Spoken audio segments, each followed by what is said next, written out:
Well, let me just Well, it's a little too seriously, and tonight a dose of Don Imus is perhaps what we journalists and politicians could use very much. Don Imus.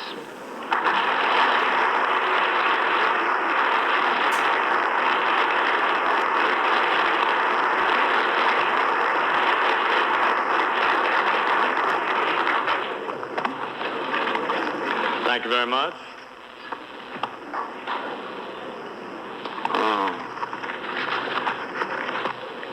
It's kind of interesting. These don't appear to be my notes. You have the folder I gave you?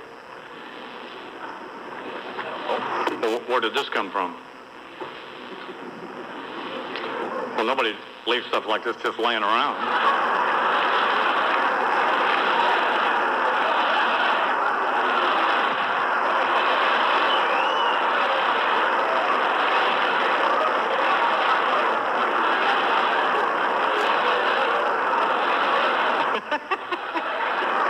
Let me see if I can see what it says.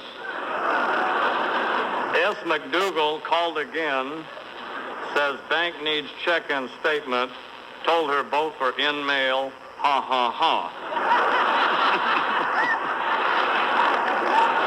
Jesus, she looks stupid in those tank tops.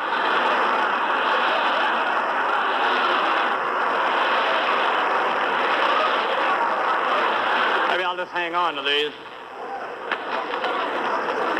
No, here we go. Good evening, Mr. President, Mrs. Clinton. Honored guests, ladies and gentlemen, radio and TV scum. You know, I think it would be fair to say that back when the Clintons took office, if we had placed them all in a lineup, well, not a lineup, if we were to have speculated on which member of the first family would be the first to be indicted, I don't mean indicted, I meant to receive a subpoena. Everybody in this room would have picked Roger. I mean, been there, done that. Well, in the past 3 years, Socks the cat has been in more jams than Roger. Roger has been a saint. The cat has peed on national treasures. Roger hasn't. Socks has thrown up hairballs. Roger hasn't. Socks got his girlfriend pregnant and had... Oh, no, that was Roger.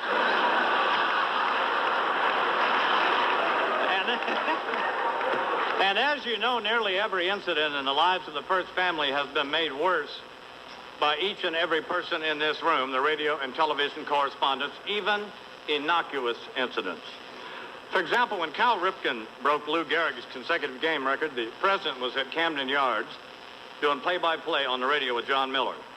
Bobby Bonilla hit a double, and we all heard the president, in his obvious excitement, holler, "Go, baby!" And I remember commenting at the time, I bet that's not the first time he said that. Remember the AstroTurf and the pickup?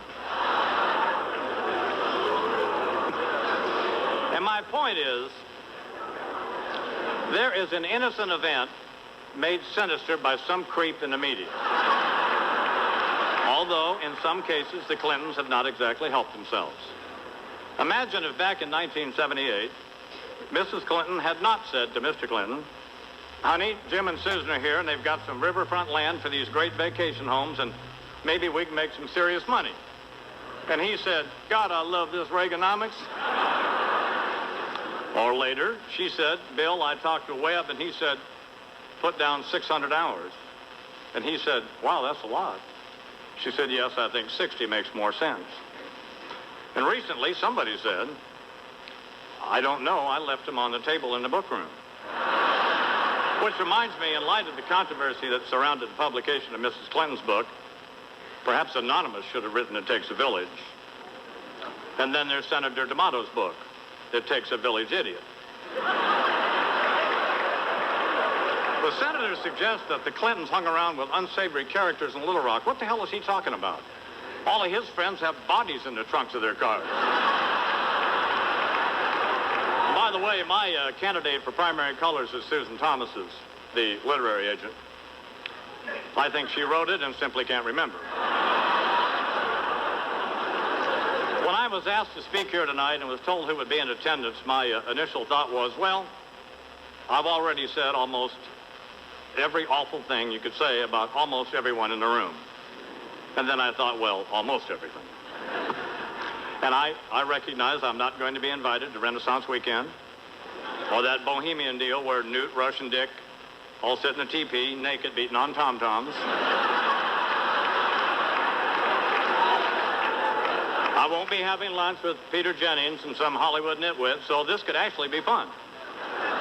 Well, let's start at the bottom with you folks in the media and work our way up.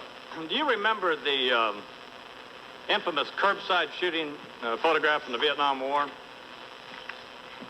Well, I'm watching the CBS Evening News one night with Dan Rather and Connie Chung. Things are not going well. And I'm thinking we're a couple of nights away from another hideous photograph. I mean, everybody in this room knows Dan Rather is capable of anything, including pulling a gun out on the set of the CBS Evening News.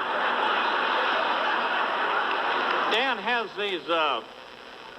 has these utterly incomprehensible bucolic expressions that he punctuates conversations with. Several times after talking with him, he would say to me, "Tamp him up solid." Having something to do, I later learned, with fortifying the sides of underground tunnels that his father dug for reasons that remain unclear.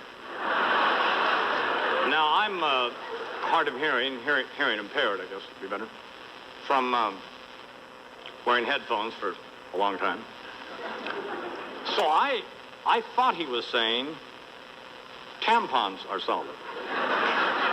And I'm thinking, why would he say that? I mean, I know he's nuts, but what does that mean? Anyway, I would laugh and I would say, and I would hang up. He's a great reporter, but he does not have all of his bait in the water. And he's a little tense. I mean, watching Dan Rather do the news, he looks like he's making a hostage tape.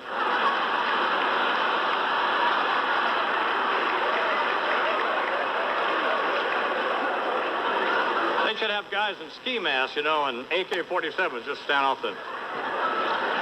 And yet, he is one of the 3 or 4 people most Americans get their news from, along with Tom Brokaw, of course. By the way, nobody wants us out of Bosnia more than Tom does, simply so he doesn't have to try to pronounce Slobodan Milosevic or report on fighting on the outskirts of Velika Kladusa, or describe how Slobodan I can say this. How Slobodan no, I can't say it. And we know Brian Williams is standing in front of the White House thinking I'm 2 Serb war criminals' names away from Tom's job.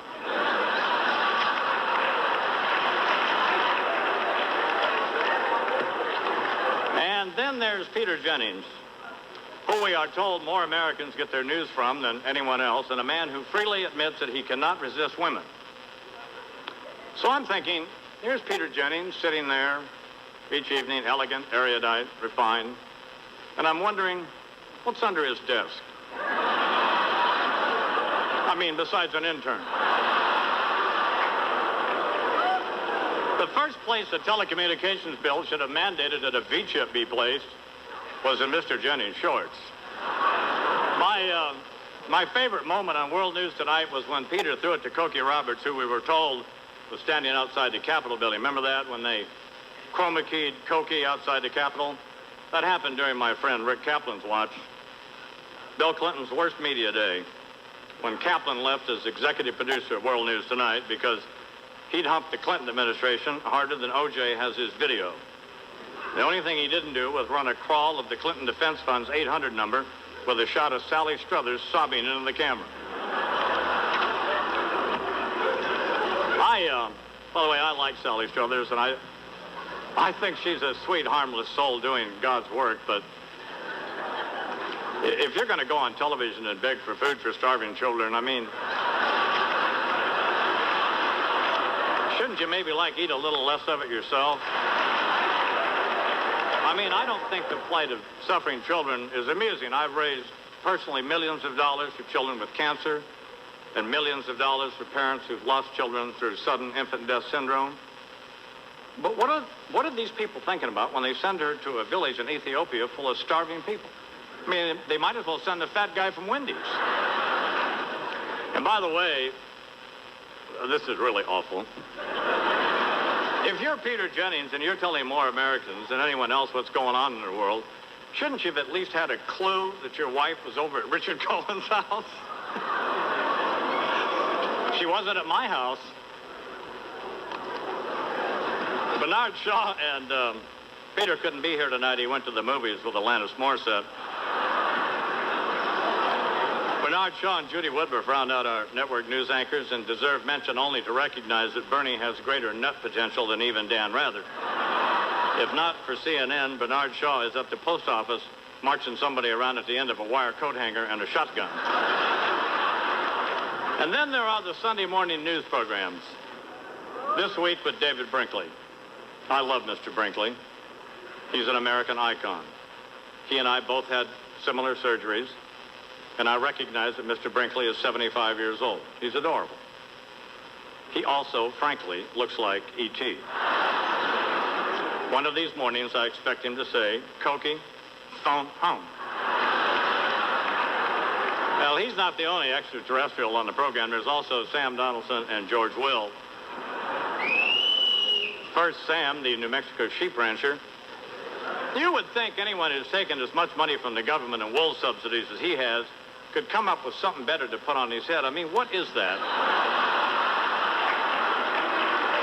Something Strom Thurmond threw out? A cheap doily he swiped at Arianna Huffington's house? And then there's George Will, and they call Steve Forbes a geek. Anyone that buttoned up, I guarantee you, is spending part of his weekends wearing clothes that make him feel pretty. Things he's picked up, we now know, at Victoria's Secret over in Georgetown. Meet the Press with the utterly charming, gregarious Tim Russert has brought a new sense of adventure and enthusiasm to Sunday morning television. Mr. Russert's unique, probing interrogation of guests is widely seen as bold and refreshing. Sawing off Bob Kerry's wooden leg was a special moment. Good-natured, however, and patient to a fault, Tim is to be admired for enduring frequently insipid observations and questions from contributing correspondents who, for some inexplicable reason, include the coma-inducing William Safire, the terminally tedious David Broder, and Elton John look-alike Mary McGrory. Where did she get those glasses? By the way, Russert, as many of you know, came to television from the world of politics, having once worked for New York's Senator Moynihan and Governor Cuomo. He was a fine aide whose duties included hiding the bottles for Pat and the bodies for Mario. Some of you may have noticed Mike Wallace wandering around here tonight. For some insane reason, I agreed to be interviewed by Mr. Wallace. It's a good thing, actually, because, frankly, time is up over there at 60 Minutes. I mean, they've gone from biographical essays of Martin Luther King, Mother Teresa, Stephen Hawking, to profiles of loudmouth morons on the radio. I mean, have they no standards? And if they're going to fold up like a $2 suitcase every time some blood-sucking weasel in a Brooks Brothers suit threatens to haul them into court, then let's load the entire cast in an ambulette now and ship them off to the drug test. I mean, I hate to be harsh here, but where are the days when Mike Wallace used to stick a camera in some poor sap's face and beat him like a rented mule? Where are the sobbing confessions? And they've been doing this for 100 years. It is over. Except perhaps for Steve Croft, and he's hoping he can go over to NBC and blow up trucks. And Ed Bradley, rethink the earring thing, Ed. You're a newsman, not a pirate. So that is the first half of the speech from hell, sponsored by Joseph Abboud. Well, I forgot to mention that the laughter was picked up by my microphone. So there's no, the audience wasn't mic and stuff, but... It wasn't even a mic turned around aimed at them. And one of the reasons I wanted to play it on the air is for the people who have written about this and suggested nobody laughed. Now, I recognize when I turned around, I will remember this for the rest of my life. When I turned around and looked at President Clinton on the AstroTurf line, thinking he's going to laugh. I mean, I swear to God, I thought he was going to laugh.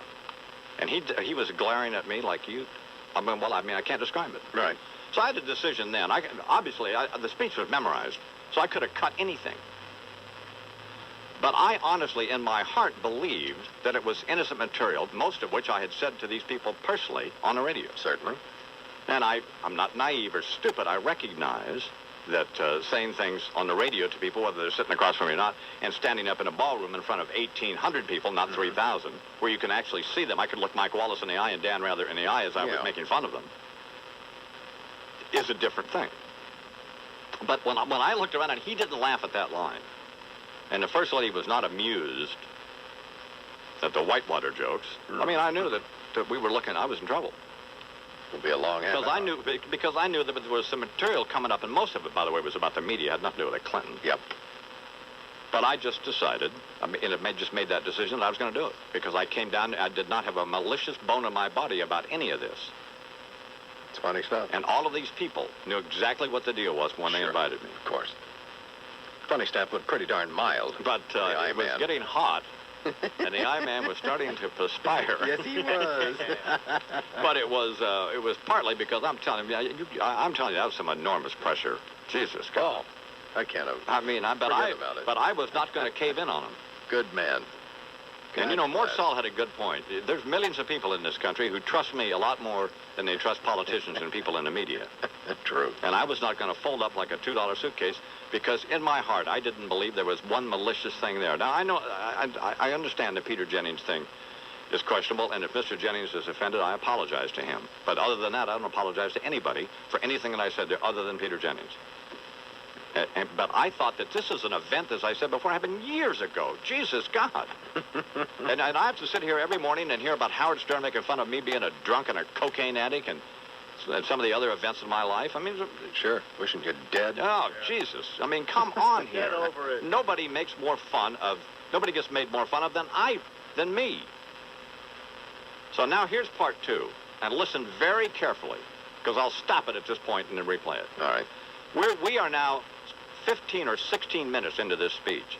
If the president is so offended, if all of those people are so offended, then why do you hear at 2 minutes and 14 seconds the president say to me, "That's a pretty good line, pretty good line." I didn't know you could hear this until we transferred it to audio tape, and I was just listening to it as opposed to looking at the picture. So by the way, part two starts with the Molly Ivins thing. Yeah, right. Which one they either didn't get or did get and just did not think was amusing. All right, part two, Lou. Molly Ivins is going to be a commentator. Why not just go ahead and get Florence King? I told Nina Totenberg plagiarism jokes weren't funny. Speaking of people whose place on the planet is a waste of space, the White House press corps. I mean, no wonder the president doesn't want to hold any news conferences. Who needs to be assaulted by a pack of rodents whose idea of a question is to confront the president with an insulting observation designed only to impress their equally rude and arrogant colleagues? Mr. President, to Rita Braver, CBS News, we all know you're a pot-smoking weasel, that you once ate an apple fritter the size of a baby's head, and that you actually run a 12-minute mile. Could you therefore tell the American people why that thing on your lip looks like a milk dud? And if it is a milk dud, and I'd like a follow-up. Sir, Britt Hume, ABC News. Sir, everybody knows the closest you ever came to standing in a chow line was the cheeseburger window at McDonald's. So tell me, and the American people, is that where you came up with buy one, get one free? The president gets treated better by Rush Limbaugh. Rush may not, as Al Franken suggests, be a big fat idiot, but I'm sick of him. The radio show, the television show, the stupid books, and now men's ties. Bold, vibrant, colorful, and all designed to look great with a brown shirt. What a surprise that Rush is selling something that goes around a person's neck. And Rush didn't date in high school? You're kidding. You mean the varsity cheerleaders weren't falling all over a fat, pig-eyed schmoo who looks like a cross between Red Dog and one of those Budweiser frogs? He should be on a beach somewhere in a pair of Bermuda shorts, Hawaiian shirt, white socks, sandals, holding a metal detector. He couldn't get a date in high school? Maybe they should have had his senior prom at SeaWorld. Remember the old joke, what's got 100 feet and 4 teeth? You know, the front row at a Willie Nelson concert? Well, of course, now it's a rush room. How appropriate that these... Okay, stop it here a George- second. Just wind it up a little bit, because we didn't fool around with the audio on this. So just wind it back about 10 seconds, Lou. And then just turn the audio up at rush room. See?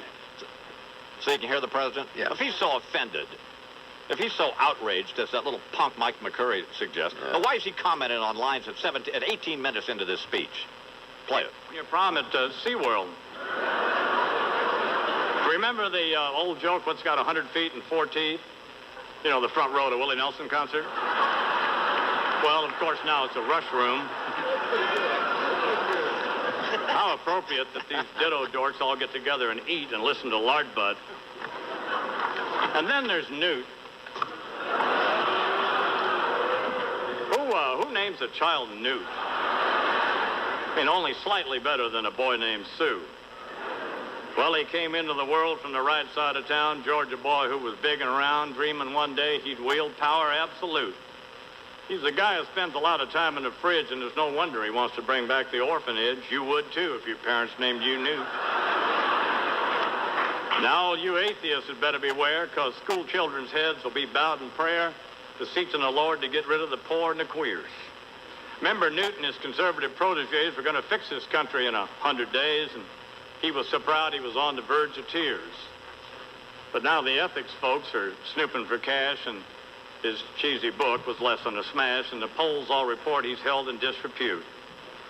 His sister's a thespian and appeared on Friends, and his poor old mom's still trying to make amends.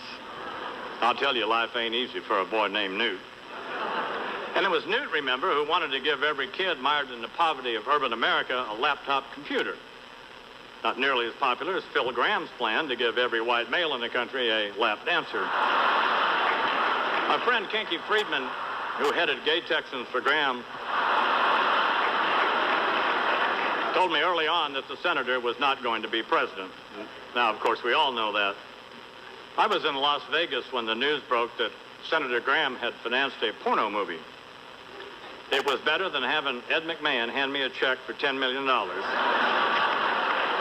The only better news would have been had Senator Graham actually appeared in a movie. I mean, how great would that have been? I could, like one of those farmer's daughter deals, I could see Phil in the role of the traveling salesman, Lamar Alexander like as the farmer, Pat Buchanan, the weird ranch hand, and one of John Kerry's old dates, right off the bale of hay on Hee-Haw. And by the way, what was the deal with the wagon? Pull the wagon, push the wagon, get in the wagon, get out of the wagon. What wagon? Where did he think he was, the Ponderosa? Senator Graham was fond of saying he was too ugly to be president. Well, that was not his problem. I know he has a PhD in economics, but you can't sound like you just walked out of the woods in Deliverance and not scare people. You got a real party mouth on you there, Bubba. Not happening. Bob Dole. What else does Bob Dole want? Willard Scott's already wished Bob Dole happy birthday.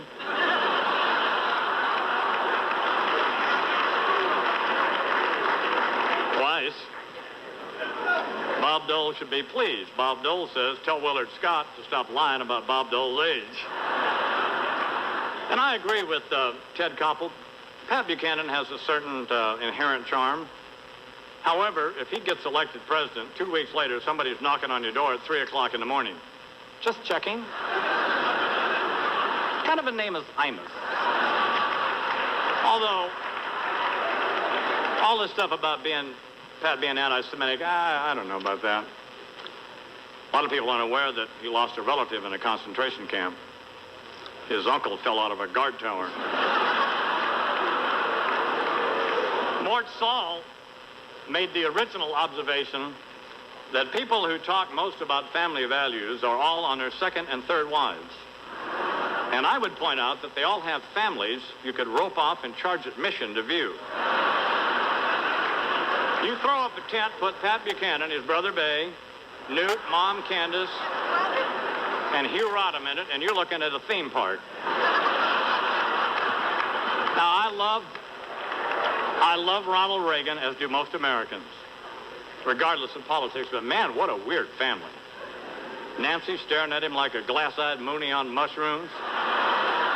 checking with this nutlog out on the West Coast who's charting the course of the country on a Ouija board. I mean, what was that all about? And the kid, Ron, prancing around in his underwear on Saturday Night Live, and Patty's naked in Playboy, and each of them had these Mommy Dearest book deals. And, of course, they all still hate Michael. Weird families are not confined to Republicans, of course. Remember the Carters? Ham Jordan, Willie Nelson are smoking dope on the roof of the White House, and Billy's out in the middle of an airport hosing down the runway, while Jimmy's flailing away at a killer bunny with a canoe paddle, asking Amy to weigh in on America's role in the nuclear age. And while President Clinton's cabinet is not technically a family, they are the single oddest-looking group of people ever assembled. It's like the bar scene out of Star Wars. I mean, watching them file in for the State of the Union reminded me of seeing all those clowns call out of the Volkswagen at the circus. And speaking of Congress, while Al D'Amato, Jesse Helms, and Strom Thurmond are mildly amusing as the chairman of various committees, I miss the Democrats who were in charge, especially Joe Biden and Joe Biden's head. Tracking the progress of his plug job is like watching time-lapse photography of a chia pet.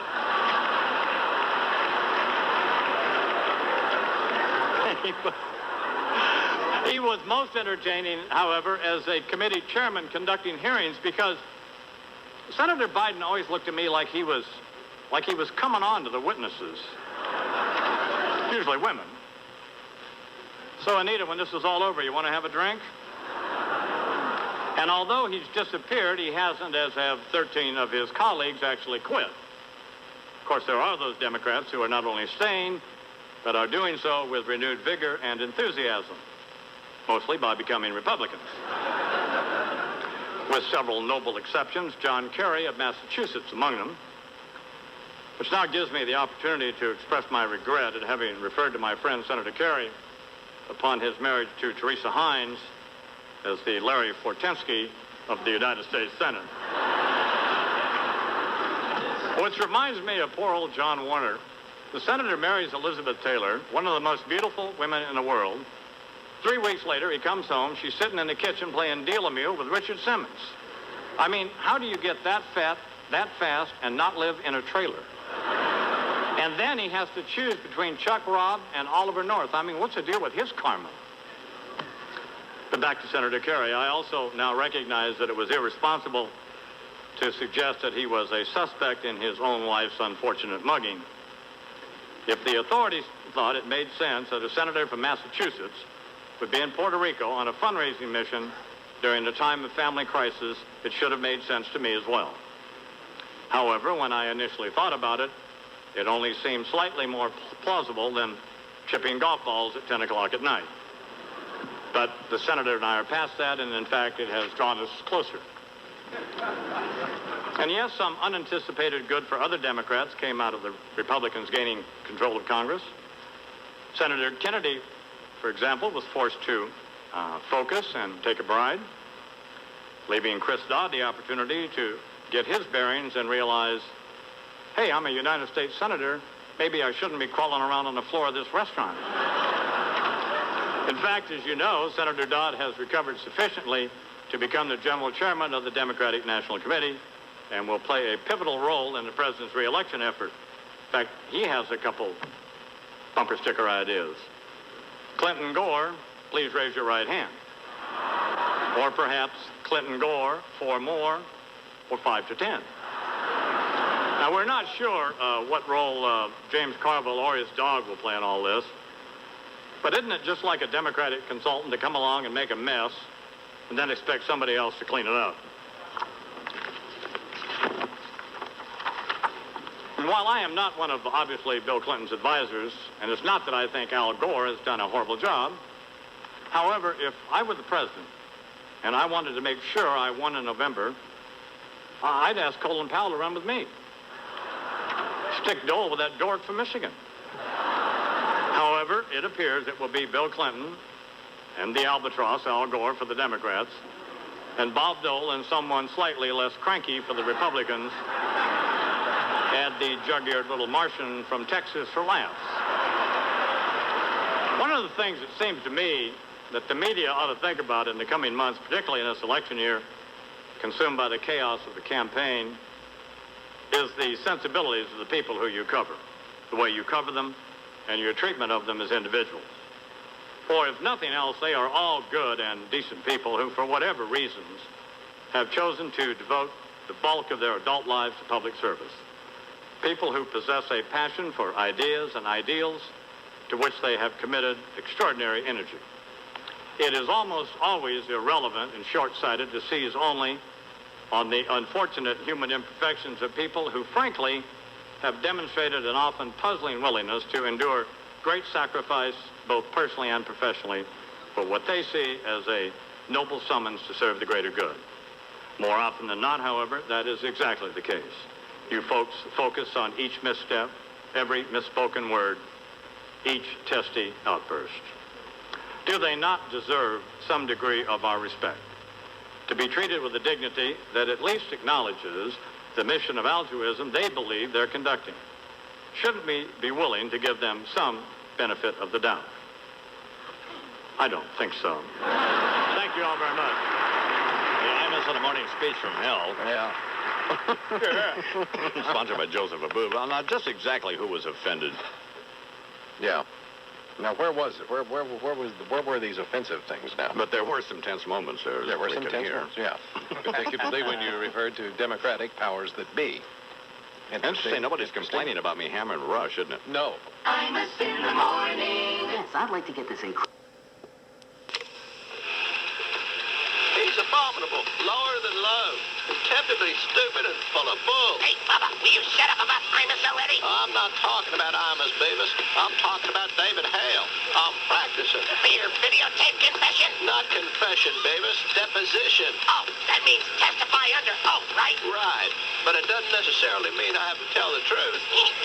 Yeah. If I robbed a bank, I wouldn't say I did it either. I didn't rob a bank, Beavis. I just happened to be in the trailer when David Hale falsified some loan applications.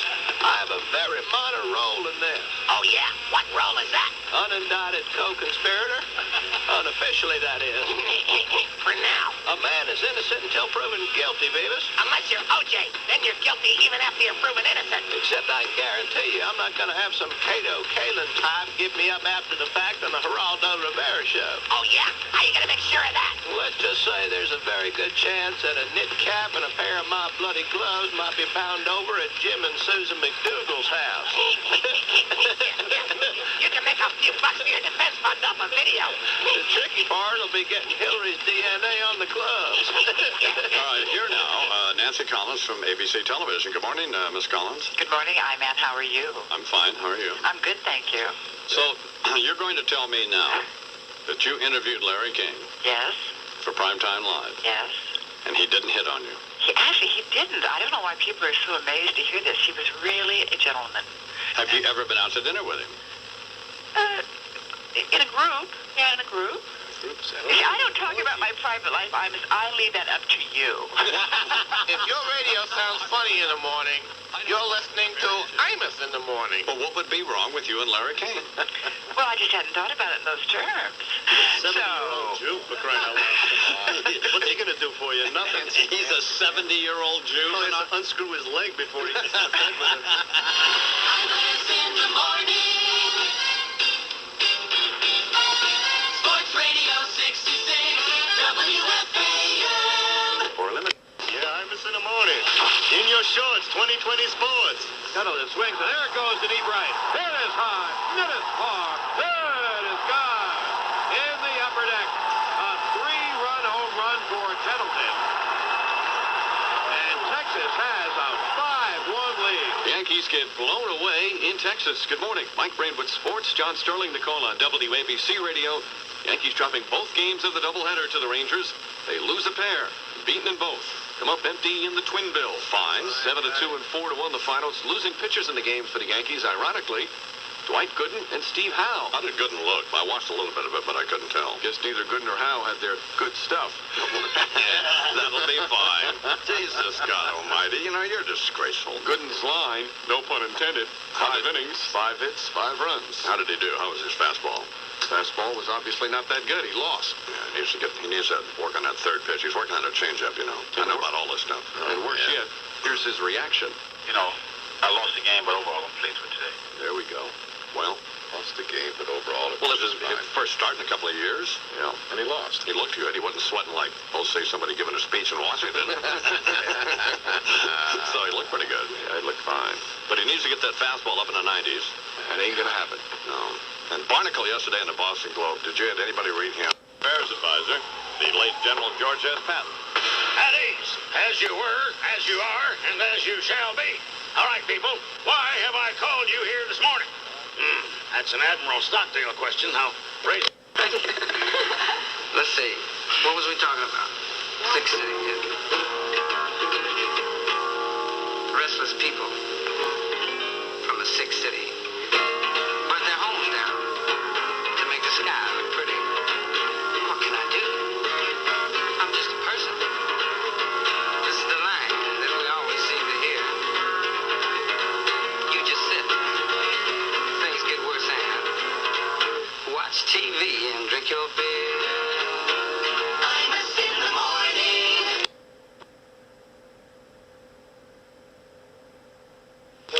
Is a new book about the Kennedys, and specifically my late mother, Rose.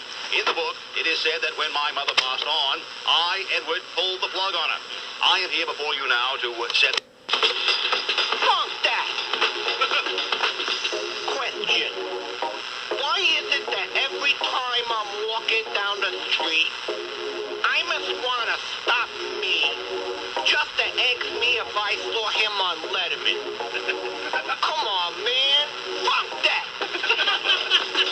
Get out of my way.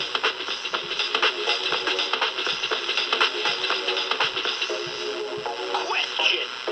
Why is it that every time I walk into the bank, the tellers look at me like I'm the one who didn't send them their Auto Body Express t-shirt yet? Come on, man. Fuck that. What are you looking at? You. Call Fred. 1-800-272-1957. Question. Why is it that every time I turn on the radio, I hear Imus play the same Delbert McClinton and Kinky Friedman song 15 times a day for 3 years? Man, fuck that! Get a new CD! Shut up. Question. Why is it that Imus asks me for money when I ain't got none? What is that, in thing or something? Let me remind this dude he ain't got no money and I'm making $5 million a year, huh? Man, fuck that! Get a real job!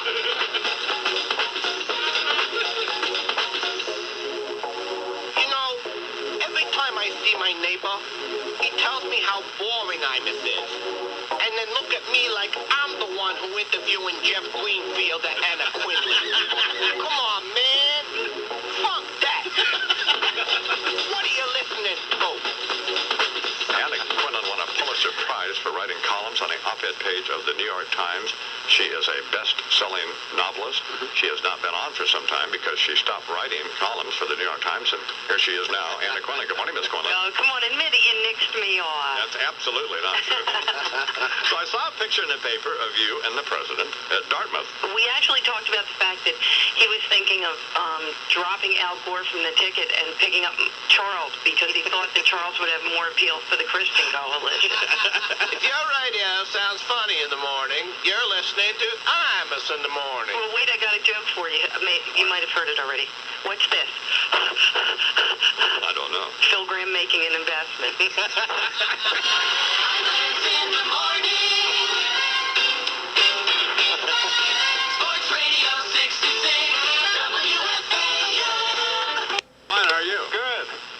The Boston Herald the other day, I was talking to Senator Kerry earlier about this. I heard. I was listening. You stick with Kerry, man. Things are going just great. If your radio sounds funny in the morning, you're listening to Imus in the morning. You think it's appropriate to drag the First Lady in front of a federal grand jury? You have to laugh about the records. That's a great story showing up on the table. The dog ate my homework, deal. Well, I can understand how it would happen, though. The same thing happened to me a couple of years ago. A pair of tennis socks I was looking for. I was looking, and then suddenly there they were right under my feet, the tennis socks. So it can happen. Were they under subpoena, those socks? No. Well, wasn't any blood on the socks, was there, Governor? No blood on the socks. It could have been a new cleaning service. Who knows? In the morning. Sports Radio 66, WFAN. Doesn't it seem like nothing would make me do that. What are you paying for the baby? About $14,000. What do you think, Eileen? I don't have any interest in any type of offer. $14,000. If your radio sounds funny in the morning, you're listening to Imus in the morning. Hey, Eileen, there's What 20 grand do you for the want? baby. No. How about 20 grand for the baby? Never. 20 grand. I don't want the money. I'd rather be homeless than 20 grand, you get another? If you're, boom, you're out of there. All right, I'll go to 22 because it already speaks English. All right. Oh. Yes, Well, don't be so sure around Eileen's Imus in the morning. Sports Radio 66, WFAN.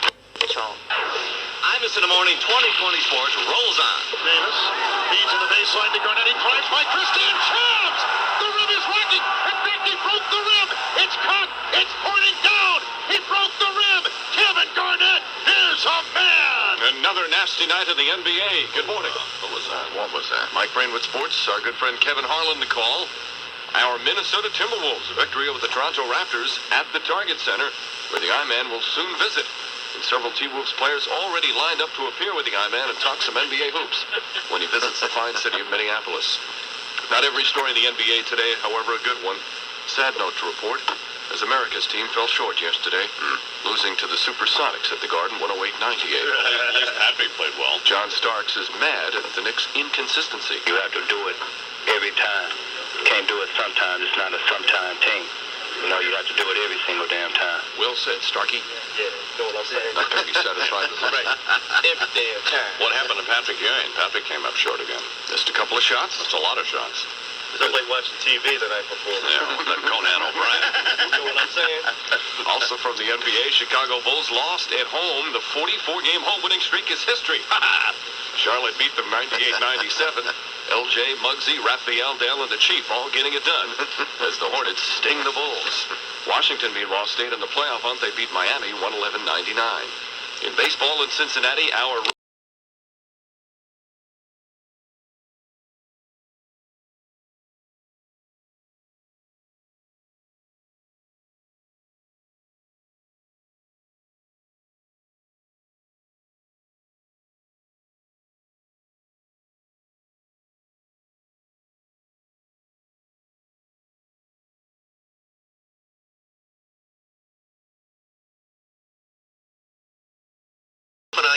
Hey, I'm Mr. Washington's senior political analyst, the late Richard M. Nixon. Yes, and thank you as always.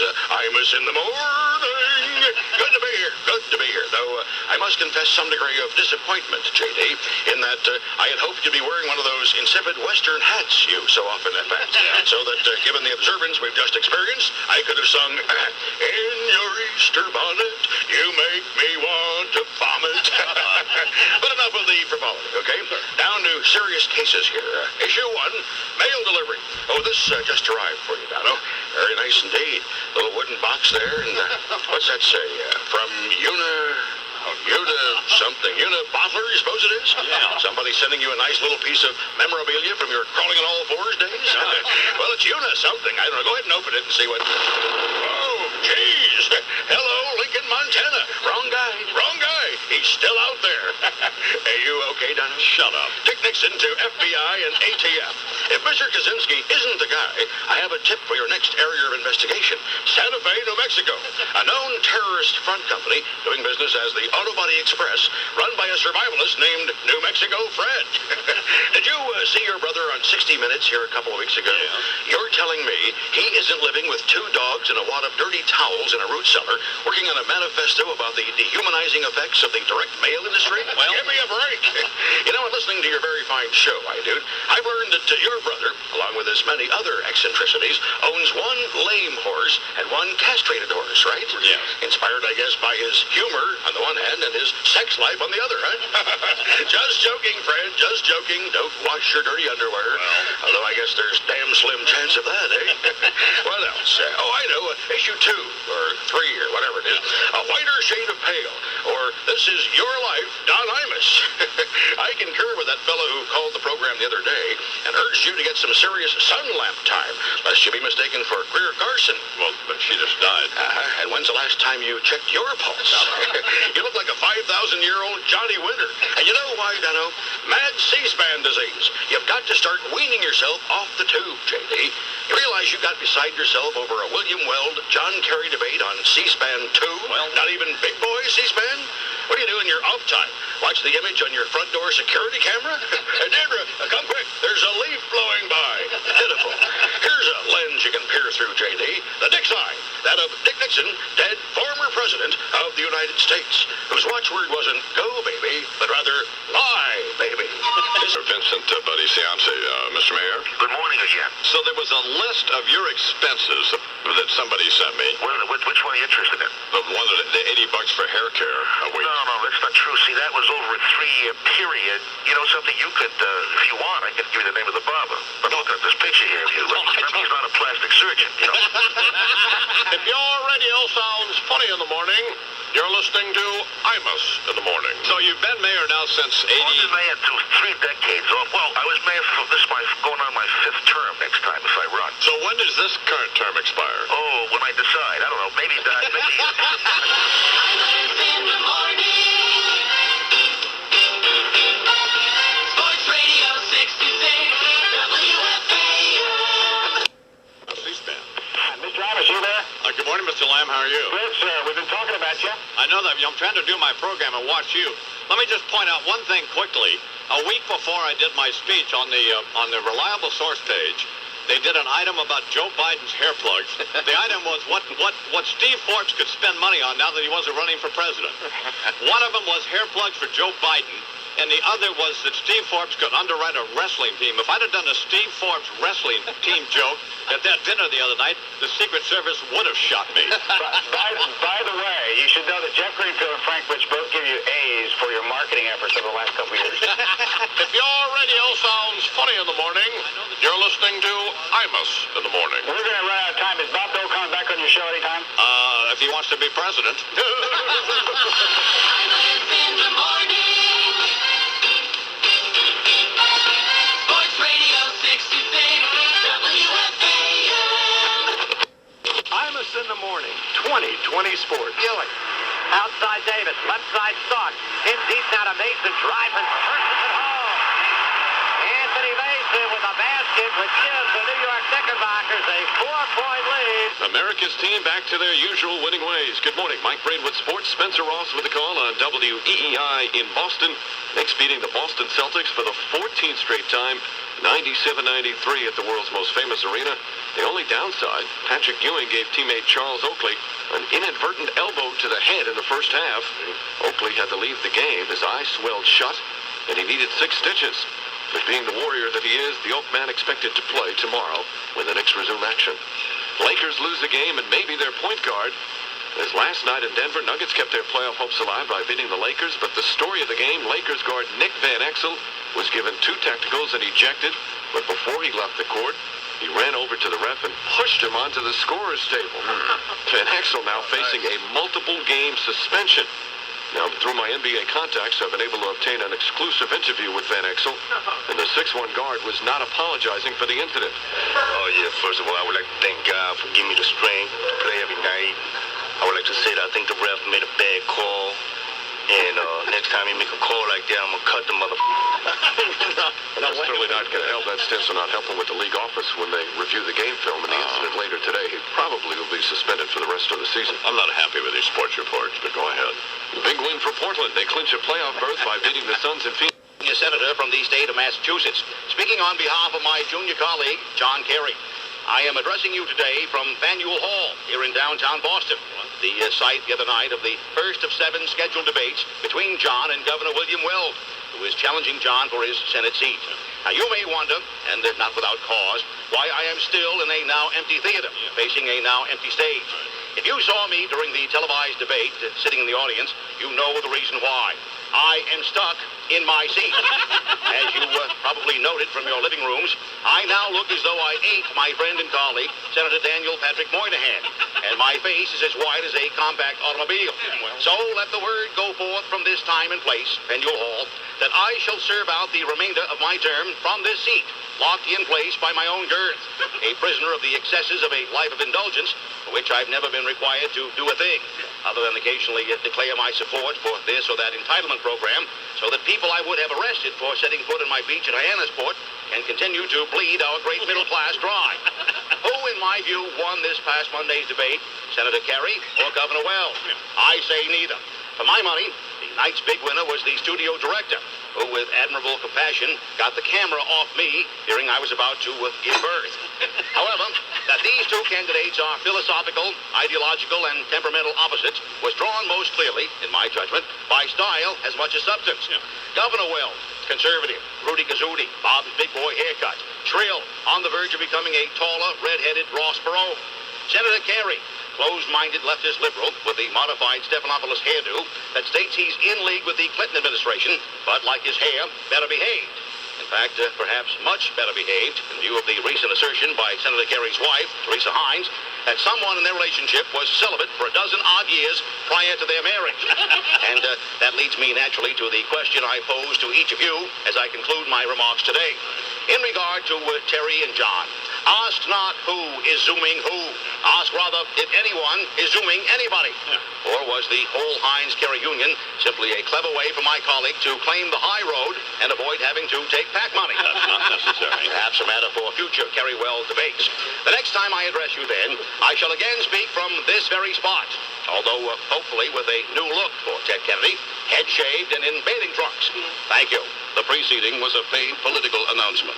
You may email Senator Kennedy at U.S. Senate Butterbean Lookalike Contest at FaneuilHall.com. Governor Weld and John Kerry will be on Monday and Tuesday. We'll be in Las Vegas, and they'll be probably in somewhere in Massachusetts. Perhaps the senator will be in Washington. Imus in the morning. Remember last summer? The morning Voice Bank. All right, here now from a prison somewhere in Indiana, the former heavyweight champion of the world, Iron Mike Tyson. Good morning, champ. Don't do that. Good morning, Mr. Chump. How are you? I'm a little disturbed by what's been going down lately. What's the problem? All this talk about the O.J. case getting too much publicity, Oh, yeah. making him into a sympathetic figure who could very well end up walking away because they have to declare a mistrial in light of all the media exposure. Right. You don't think my case was a circus? Man, there was more cameras at my trial than Nikon Day at Tokyo Disneyland. I couldn't do nothing without media attention. Every time I touched myself, Nina Totenberg had an update. They better not cut this boy no slack because of who he is, because wasn't nobody cutting me no slack for who I was. No. Still, I gotta show my solidarity, my UNITY with the brother, you know? It's ludicrous. It's a mockery of the criminal justice system. Innocent until proven guilty. They ain't even called one witness to the stand in the O.J. trial, and Judge Guido already thinking about what kind of sentence he's gonna give out. O.J. already guilty. You know why? No. Because the man say he's guilty. Fine. Even if O.J. didn't do nothing wrong except be born black and take a role in the towering inferno. Menendez brothers kill their parents and then go out and buy a Porsche and their jury deadlocked. O.J. ain't even put his hand on the Bible yet, and Dershowitz is already working on an appeal. He handled your appeal, didn't he? That's my point exactly. It's just another example of the manifest racism inherent in American society. Huh? Like this book about the bell curve. Oh, yeah. You know the IQ test? They're biased. How come Madonna score a 140 40, I ain't even close to breaking out the double digits. I mean, I was never good at algebra, but I was sure as hell smart enough not to have my picture taken naked on top of a pinball machine getting boned by a wire terrier either. Fine. Just take a look at this test. Right. It's obviously skewed towards Caucasians. Question 1. Which one of these things is least like the others? Eggs, meat, ice cold Coca-Cola, woman. Coca-Cola, right? I guess. Because you could beat an egg, you could beat a woman, you could beat your meat, but you Shut up. can't beat an ice cold Coca-Cola. Shut up. Well, no, I scored that one wrong. Here, check this out. True or false? If some Freens are Dweebles and all Dweebles are Krelmars, some Krelmars are definitely Freens. I can't figure out one of these things is not like the other, and they talking Freens and Dweebles. You ever take an IQ test, Mr. Chump? When I was in rehab, Yeah, and what'd you score? 161. Well, of course. When you was in rehab, you were seeing Freens and Dweebles and having conversations with the Krelmars. Okay, figure this one out. Your arm is to your torso as your penis is to... Your hiney. You really are a genius. Can't touch it. Can't touch it. Can't touch it. Can't touch it. My problem is somewhat clear. Makes me want to grab some rear. Thank you for showing me a behind that's fine and a butt that's sweet. Feels good. The ladies got 'em. A stupid dope champ going fishing for a bottom. And I'm known and such. And this is the thing that they say I can't touch. I told you, homeboy. Can't touch it. Cost $100 million and you know can't touch it. Look at that. Man, can't touch it. Let me just pinch an inch. Can't touch it. In no ring, I dance, but I like it best what you got in a pants. So move. Give me a beat. Find a fly girl and follow her seat. While she's walking, hold on. Grab a little bit, let them know what's going on like that. Like that. Build up bridges, give me a heart attack. Baby, this boogie too much, but no buts about it is a butt I can't touch.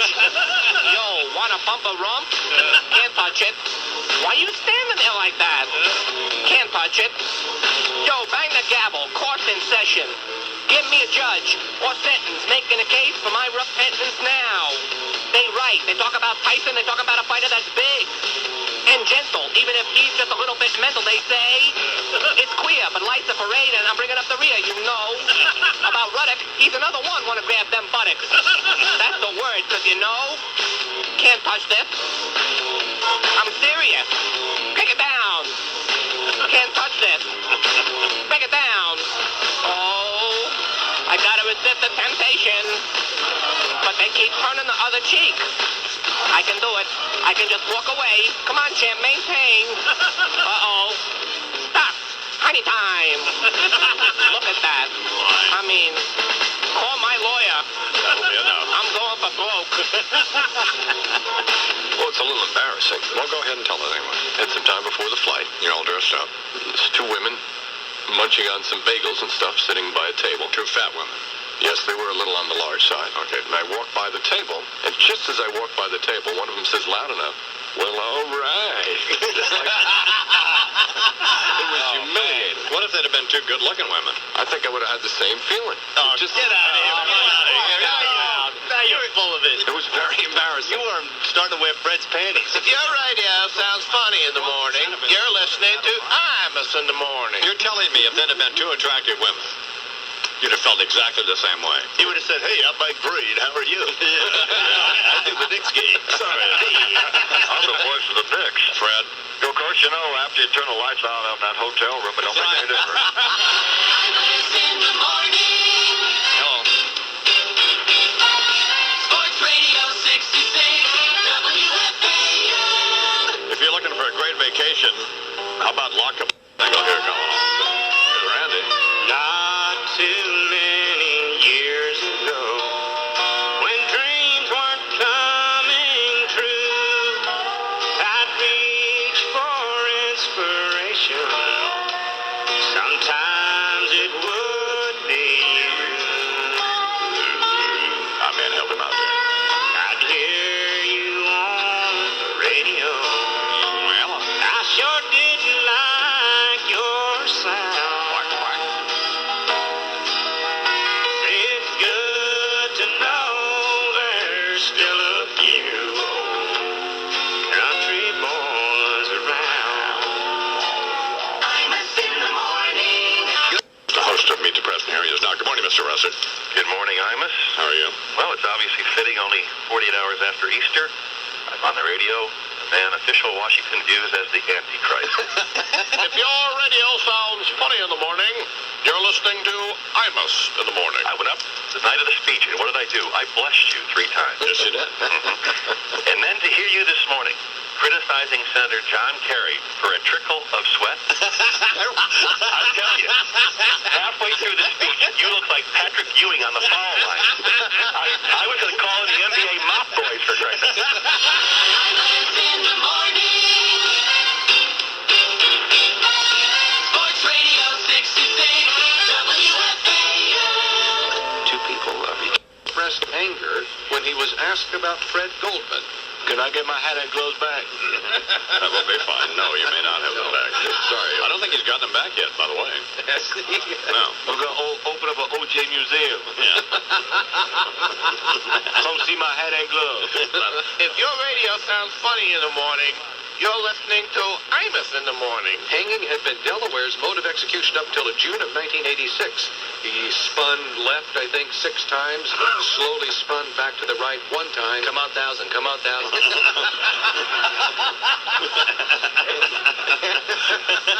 Big money, big money.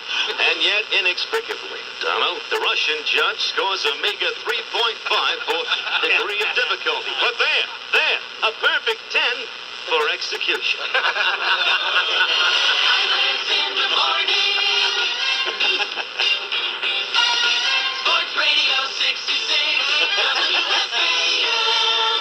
Well, 2020 sports rolls on. Here comes the pitch. Osborne. Line drive after hit into center. It may drive a couple of runs. Tony Gwynn coming in to score. Here comes Giovanetti. He scores. The throw coming into second base. And San Diego is off to a 2-0 lead. Another meaningless April baseball game. Good morning. Mike Breen with sports. Joe announcer with the inspired call. San Diego beats Florida 3-0 at Jack Murphy. What's the matter with you this morning? Padres now 6-2, best record in the National League. I feel like they've got any shot at finishing first. You know, Mike's wife has a master's degree. Yes. In computer science. Wow. Whoa, it's rubbing off. What's it to you? Pardon me? I said, what's it to you? You know, I'll smack you in the mouth. Don't you talk to me like that? Listen, I'm in a bad mood today. My advice to you, it is not a good day to mess with me, okay? Oh, well, what will happen? You'll see what will happen. I don't think anything will happen. I'll jab you in the eye with my Aurora fountain pen. All right, you keep it up. You'll see. Why are you in a bad mood? I'm just in a bad mood. Is that allowed? No, it's not allowed. Come in here in a bad mood 3 out of 5 days a week. Don't I'm worry in a about bad mood that. today. Don't worry about that pencil neck geek person. Other exciting games. Chuck McCord's Cardinals beat the Expos 4-1. Winning pitcher was wide-eyed, wet behind the ears rookie Alan Bennis, who got a bit carried away with the victory. It's definitely special. I think today was a big day for me and for the ball team and the fans. I think we needed a win today. Yeah, it's April 11th, you moron. That'll be fine. What in the world? Win a game when you're fighting for a pennant, then come back and talk to me, all right? That'll be fine. Big day in golf, opening round of the Masters. One of the fools who actually thinks he has a chance to win, Tom Watson. Here's his reasoning. I played some good solid golf in the last 2 months, and I played some pretty good golf shots here at Augusta in the practice rounds. Yeah, the practice rounds mean a lot.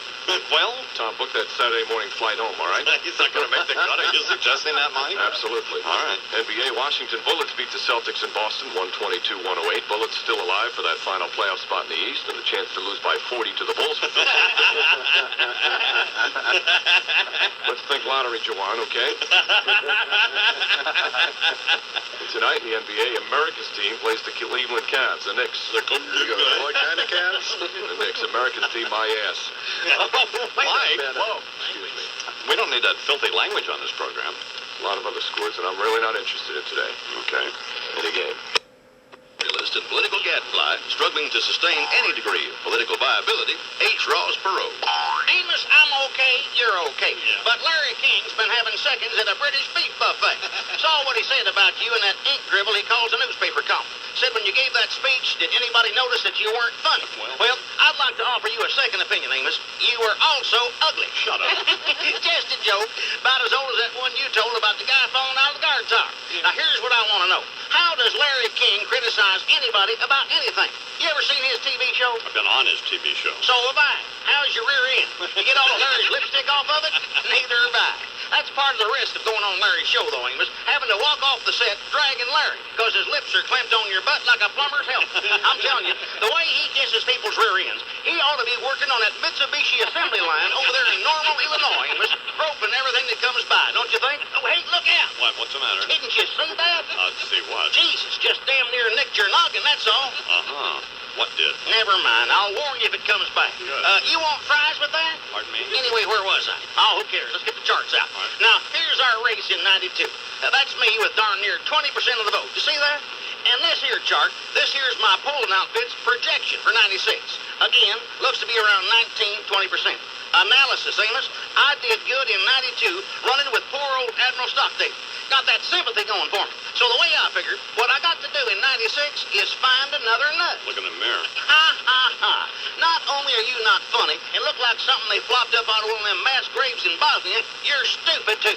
Anyway, I've narrowed my running mates down to this one fella right here, see? You recognize him? The Unabomber? Theodore John Kaczynski. A natural, Amos. First man out of a 10 by 12 foot cabin since Abraham Lincoln. Got a little bit of an attitude, but who don't in this day and age? Well, with everybody taking a leak on your leg and telling you it's raining. Here's my manifesto bumper sticker, and you can cut this up for your soundbite, all right? Hurrah in Kaczynski. I know he's a little bit grubby, but a vote for the boy will keep us from having to call you Stubby. If you understand what I'm saying, there won't exactly be a check that's in the mail. And much obliged for having me on your show. The Nut Rock Perot here on the Imus Morning program. It is 24 minutes. CBS FM 101.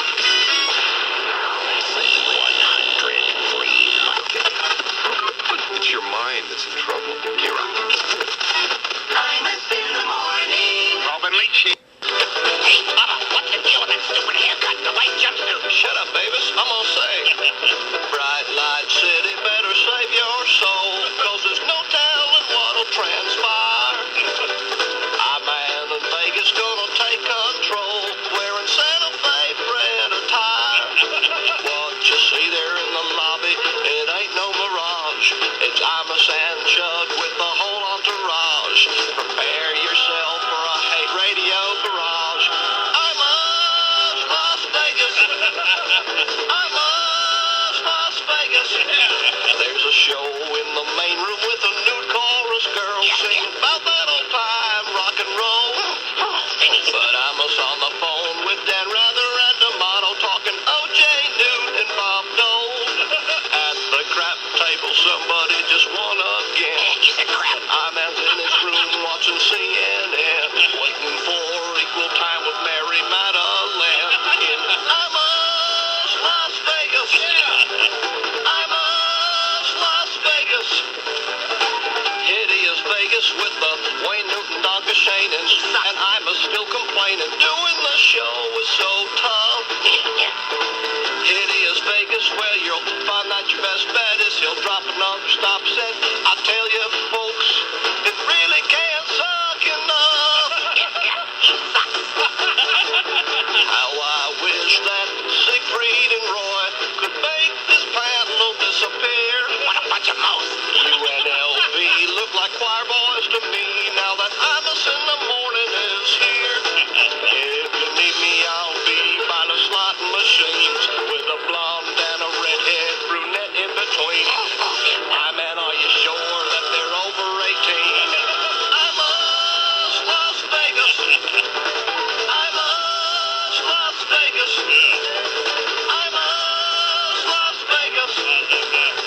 Imus Las Vegas. All right, here now the Imus Morning program. Pat Cooper. Good morning, Mr. Cooper. Good morning. How are you? Fine, can't complain. Thank you. Hey, what do you make of Tony Bennett, man? This big MTV deal. Well, it's wonderful. You know, Tony's lonely and he needs that. You know, he could be 90 years old. They give him 90 million more. He loves that. All of a sudden, Tony Bennett wants to become MTV, ABC, DEF. You're an old guy already. Lay back. Give somebody else a chance. No wonder the kids can't become stars. These old guys still want to sing. Henny Youngman, I love him dearly. He's standing on air. It's over. Finish. If your radio light sucks in the morning, you're listening to Imus in the morning. I tell them it's over. You are big as 50 or big as 60. Leave it alone. Let the new babies come along. Let them drink their milk. No, they want to jump in the cradle with the kids. They want to destroy everything. Go home and lay down for a couple of days. Imus in the morning. Sports Radio 6.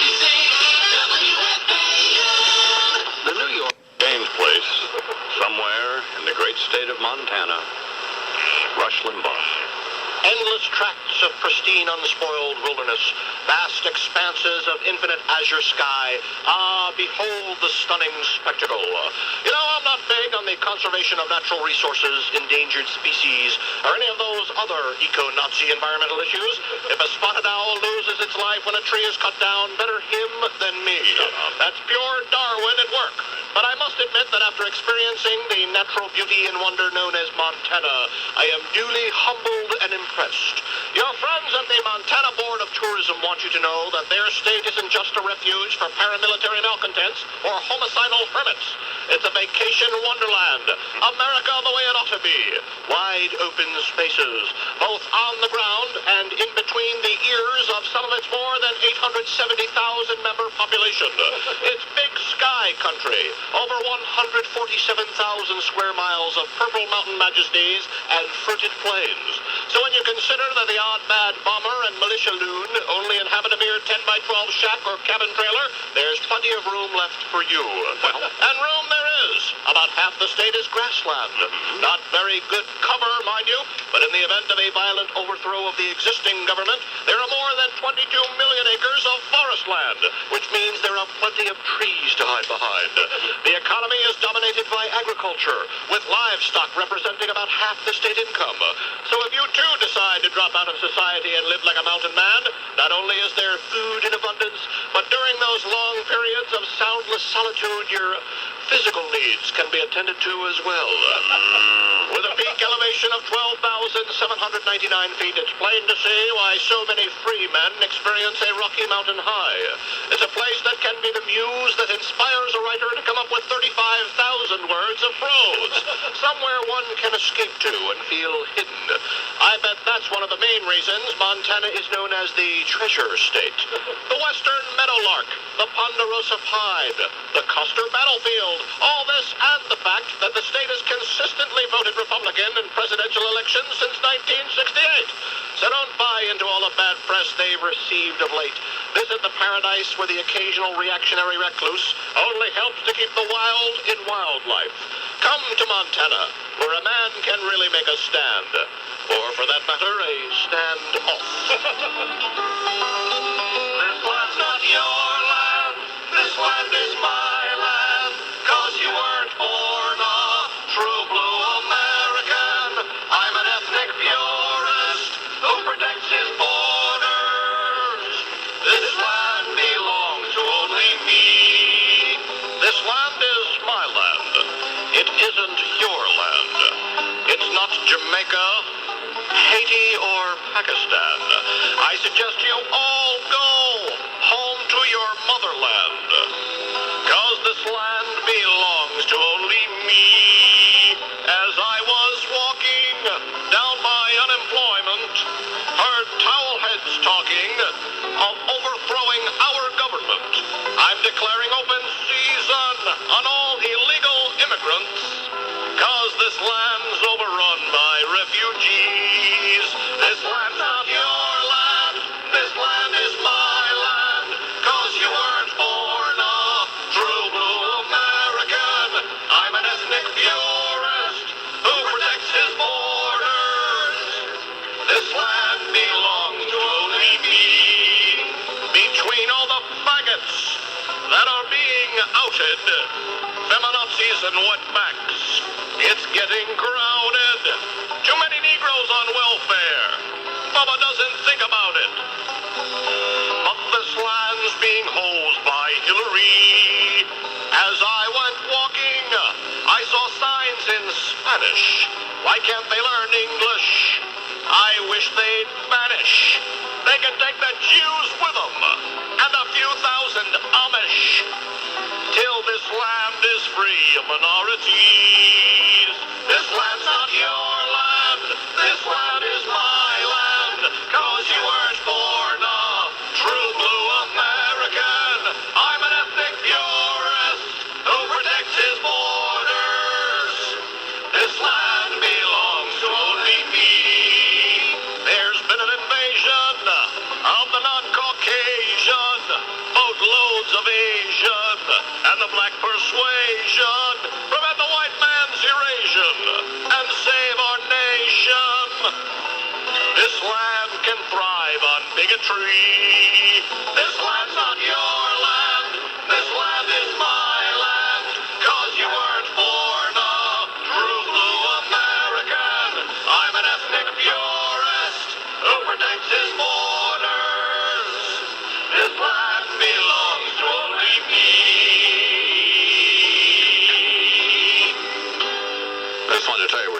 listening tapes.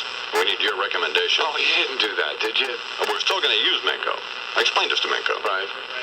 But we're just looking for... So he's aware of all this. So you've heard him, is what you're telling Aware of it. He did this on the air yesterday. What am I with supposed to Minko go sitting there. What would you like me to do? Go behind his back? You could have been a little more subtle, I think. That's okay, Imus. That's okay. If your radio light sucks in the morning, you're listening to Imus in the morning. Good morning, Bank. Good morning, I'm. Banko, I called to apologize for springing this thing on you yesterday about soliciting these tapes. I realized it was insensitive of me. I understand. Okay. Did you catch San Jose in the first half of that ball game with Kentucky yesterday? Now, does Minko sound upset to you? Trying to deflect the anger. It's obvious that he's That's what men do. They talk sports when they're hurt emotionally. That's what men do. They talk sports when they're hurting? You're a homo, but Imus in the morning. Sports Radio 66, WFAU. No side saving. purist in that sense. Oh, okay, fine. God, you're a jerk. You're a bald-headed Nazi. How's that?